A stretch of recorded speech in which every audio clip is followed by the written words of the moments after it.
Welcome everyone! Today we have a special character build video for Genshin Impact, and today's character will be for Zhongli. Now in order to prepare for patch 3.0 and also the new characters with Zhongli, Ganyu and all the nice rerun characters, I want to make updated build guide for Zhongli and also Ganyu. And today the first video is about Zhongli. And as you guys can see here, I'm showing off how tanky Zhongli is, just letting the slimes going at him. So basically, until my shield expires, the slimes pretty much doesn't do any damage. And if you have a look over here, I can easily do over 30,000 damage with this build. And we have 55,000 HP. So this is one of the most tanky Zhongli build I have, and this is entirely free to play. Because if we come over here to my character, you can see that I'm using a 3-star weapon. So this is a really lovely free-to-play build. I want to go through this build with you guys, about min and max, what artifacts to find and how to farm them, and how to combine the artifacts to get the highest HP percentage. Because the only thing we want is HP percent, and this gets much easier as we farm for the artifacts, as we build the character. Now, because this is a free-to-play Zhongli build, the weapon of focus is actually Black Tussle.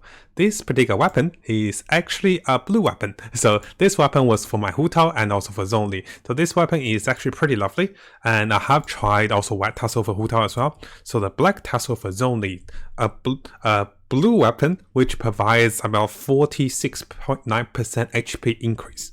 Now I have tried energy gain on Zhongli, I have tried critical rate, critical damage. The best weapon in slot of course will be the Staff of Homer for higher damage for Zhongli, but that is a legendary weapon. Notice I don't even have a legendary mace, oh not a mace, lance. So for the spear over here, for the Black Tussle, this is by far the best free to play weapon, and you can easily get a tons of those as you summon for weapons. So this is definitely something you want to save on, and this is so lovely for him, and this helps him to kick off his HP. Now with a free-to-play build, our constellation is usually at 0. Yeah, usually I don't go for constellations. And you can see Zhongli with constellations, the first constellation will provide him with 2 pillars, but there is no need. So with 1 pillar, it is more than enough. With 2 pillars, we will gain a bit of increase of energy gain, but I don't think we need to push for 1 constellation. So Zhongli is by far one of the best shield support in the game, and just as long as we build him correctly with HP, his pillars will give him enough energy gain even with 1 of the pillars. You can see that, actually you can't see that, I was going to show you that there is energy gain. So what I was trying to show you is, with Zhongli's pillars after casting his burst ultimate, now usually we don't build for energy gain, we just build for HP. But even with that, he deals enough damage to the enemy, and the pillars help him to generate enough energy to gain enough to cast his ultimate again quite quickly. So this is quite lovely because he can tank a lot, he can also do massive amount of damage against the enemy. Now you guys might be wondering, hey, isn't there an updated 3.0 artifact set? Yes, there are a few artifacts, and I had a look at them. None of them work with Zhongli. 2 of them provides danger bonus damage, and the other 2 just provides increased damage and elemental mastery. So those are not going to be useful for Zhongli. And we won't be getting any geo and also danger interactions. So the current set, which we'll be talking about, is going to be the best in slot. So let's have a look at those. Now the choices of artifact set for Zhongli is going to be the Tenacity of Belith.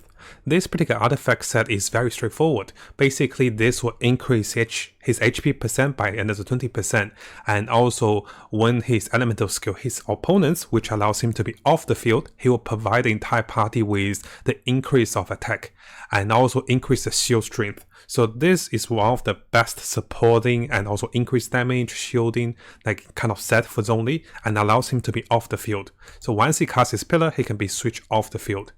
Now what I usually do is, let me show you guys over here. So I'll give you guys a little bit of details of min and max for the artifacts, and I'm sure you guys might have been farming for those artifacts if you already have him. Now if you don't have him, or you haven't tried this artifact set, definitely give it a try. So for the first artifact set, the flat HP, we'll be going for as much percentage HP and also flat HP as we can in the substats. If you have flat HP on the top, you can't have flat HP in the bottom. So I got about 15% HP over here. For the next one is attack. So we'll be looking for flat HP and also percentage HP, which is quite nice to have a bit of energy recharge. The next piece is the sand. So the next 3 pieces we can get HP percent for the main stats, which give him 3 times 46.6% HP, and this is pretty wonderful. We'll just look for some HP flat over here and we're good. So HP flat and also some HP flat. I couldn't even get HP flat, so I only got about 14% energy recharge. Now, because we only need 4 pieces of the militia set, one of our final piece can be anything. And for our case this time, I'll happen to have a HP percent circlet over here. Now, because this build for Zhongli is very flexible and all you need is HP percent, any other skills can, suffice. You actually don't need a lot of reason to farm for those items. You just need to farm enough of the HP percent substats for the first 2, and after that, for the next 3, HP percent actually comes very frequently. So there's almost, there's like 30% of artifacts that come with HP percent, and most of the time we don't want HP percent. But for Zhongli's case, he can take all the HP percent. And together with the Black Tussle, this is how my Zhongli gets to about 55,000 HP. And I do think this is very straightforward, very powerful, and he runs in almost all of my teams.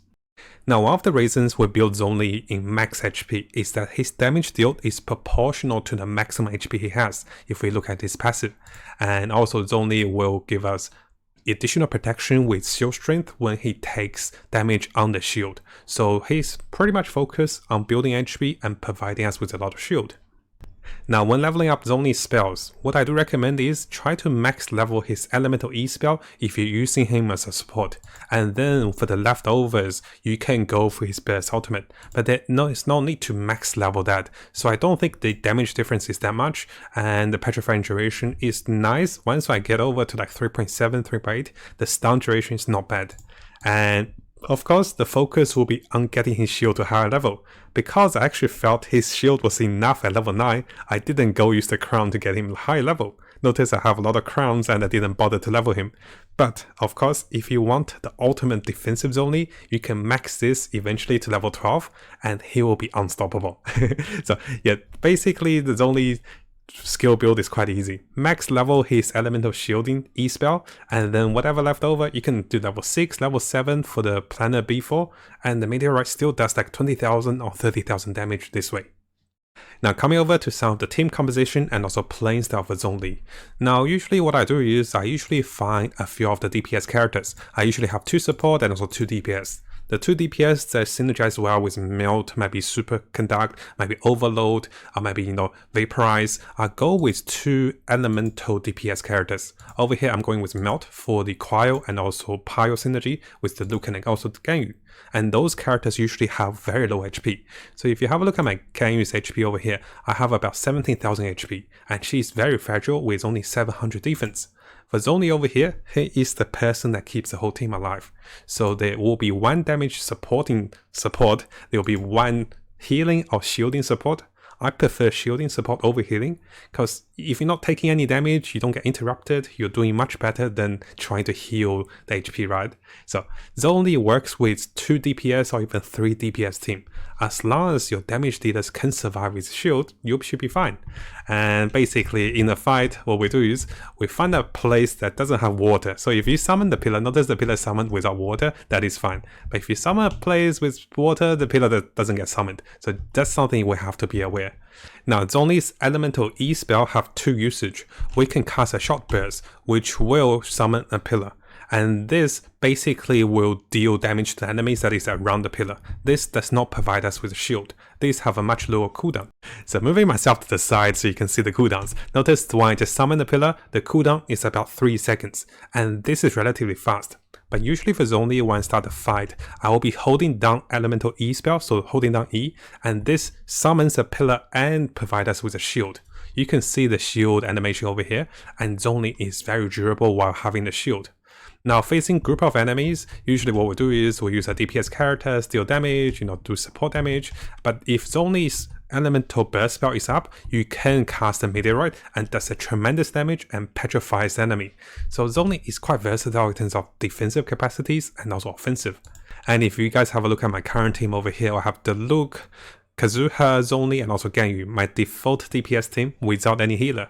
Because having Zhongli along casting a pillar means I won't take damage for the duration of his spell. And over here, if we have a look at his pillar, which I leveled up to level 9, his pillar, I actually didn't max level it. I should have done max level, right? So the duration of the shield is 20 seconds. Usually within 20 seconds, nothing gets through the shield. The only counter for Zhongli are those wolves that does corrosion, but as long as you're not fighting those wolves, you don't have to worry about anything. This means you can't be knocked over, this means you have a massive HP boost, and you consistently increase your team's damage by 20% attack. Now before we finish the video, I'll quickly show you guys one fight with Storm Terror. This is one of the first early bosses we fought. This is also showing off how nice Ganyu is fighting those bosses. So notice that my Ganyu only have 150 HP. I want to show the utility and also defensive capacity of Zhongli. So after casting Zhongli's shield, my Ganyu can basically deal damage uninterrupted. None of the damage will go through against me, and I can just keep doing damage at the boss. This is wonderful to have a shielding character like Zhongli, and because his shield lasts for 20 seconds, it's so consistent, it allows me to be worry-free dealing damage, and allows characters like Ganyu to deal her most capacity. And you can see we took down Storm Terror within one quick sweep. And yes guys, the next video we'll look into will be Ganyu, so stay tuned for that one, and I do want to make a few videos to prepare us for patch 3.0. Now if you found this video helpful, make sure you subscribe and also turn the little bell on for the latest news. I'll be looking towards to make more builds, guides, tips and news and event updates for us as we come further into the game. And as always, I wish you guys the best of luck with Genshin and have the most fun in exploring this wonderful world.